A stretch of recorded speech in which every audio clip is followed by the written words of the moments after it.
కేరళలో మనం మొదటి నుండి చూసుకున్నట్లయితే అయ్యప్ప భక్తులపై చాలా చులకన భావం. ముఖ్యంగా తెలుగువారంటే ఇంకా చులకన భావంగా చూస్తున్నారు. మన వాళ్ళే భక్తి శ్రద్ధలతో ఇరుముడిని పట్టుకొని అక్కడికి వెళ్తారు. ఎందుకంటే 41 రోజు 48 రోజులు లేకపోతే అర్ధమాలు మొత్తానికి ఏం వేసినా సరే చాలా భక్తితో చేస్తారు. ఇక్కడ భజనలు చేస్తారు, పూజలు చేస్తారు, నిష్టతో అన్నీ చేసి చివరికి దేవాలయానికి వెళ్ళి అక్కడ అయ్యప్ప స్వామిని చూసి ఉప్పొంగిపోతారు. అన్ని రోజులు పడినటువంటి కష్టమో ఇష్టమో మొత్తానికి ఆయన చెంతకు చేరగానే మర్చిపోతారు. అలాంటిది ఈరోజు తెలుగువారిపై జరుగుతున్నటువంటి దాడులు చూస్తే భయం వేస్తుంది.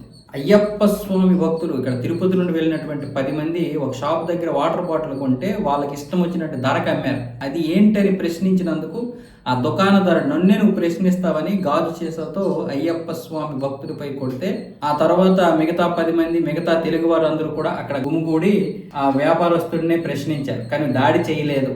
ఎందుకంటే అయ్యప్ప మాలలో ఉన్నారంటే శాంతి ముఖ్యం కాబట్టి, వాళ్ళు అలాగే ఈ 40 రోజులు ఉంటారు కాబట్టి.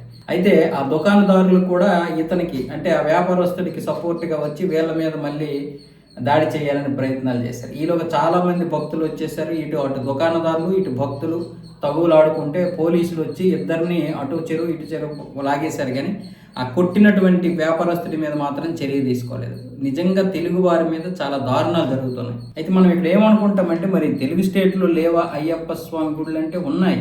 నేను కూడా అదే అనుకుంటున్నాను, ఇక్కడే ఉండి ఇక్కడే చేయొచ్చు కదని. కానీ ఏదైనా సరే కానీ ఒక్కొక్క దేవాలయానికి ఒక్కొక్క ప్రత్యేకత ఉంటుంది. అయ్యప్ప స్వాములు మాల వేస్తే వెళ్లాల్సింది శబరిమల. మనం అరుణాచలంలోనూ శివుడు ఉంటాడు, శ్రీశైలంలోనూ శివుడు ఉంటాడు.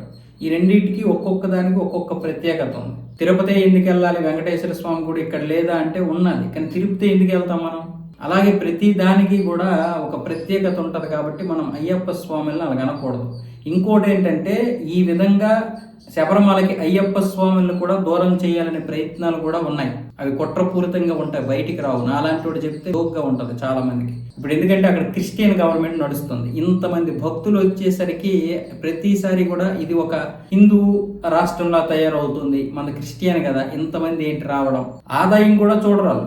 అంత ఆదాయం వస్తే వాళ్ళు దానికి వేరే దానికి ఖర్చు పెట్టుకుంటారు. కానీ ఒక 400-500 కోట్లు వస్తే 20 కోట్లు కూడా ఇక్కడ సౌకర్యాల కోసం ఖర్చు పెట్టడం లేదు భక్తుల కోసం. సరే అది పక్కన పెడితే ఇప్పుడు ఇన్ని కష్టాలు పెడితే కనీసం వీళ్ళు నెక్స్ట్ నుంచి అయినా రాకుండా ఉంటారనే ఉద్దేశం కూడా ఉంది వాళ్ళలో.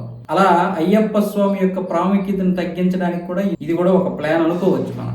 అలా రోజు రోజుకి లేదా సంవత్సరానికి అయ్యప్ప భక్తులు తగ్గుతూ ఉంటే అలా వాళ్ళు అనుకున్నది కూడా సాధించడానికి అవుతుంది అనమాట. కాబట్టి మనం భక్తుల్ని వెళ్ళనివ్వకుండా చేయడం అనేది కూడా కరెక్ట్ కాదు. అక్కడ సౌకర్యాలు కల్పిస్తే చాలు, ఇలాంటి రౌడీల్ని కంట్రోల్ చేస్తే చాలు. అక్కడ ప్రతి దుకాణదారుడు ఒక రౌడీలా ఉంటాడు. చాలా మంది 80% అక్కడ రౌడీలాగా బిహేవ్ చేస్తారు.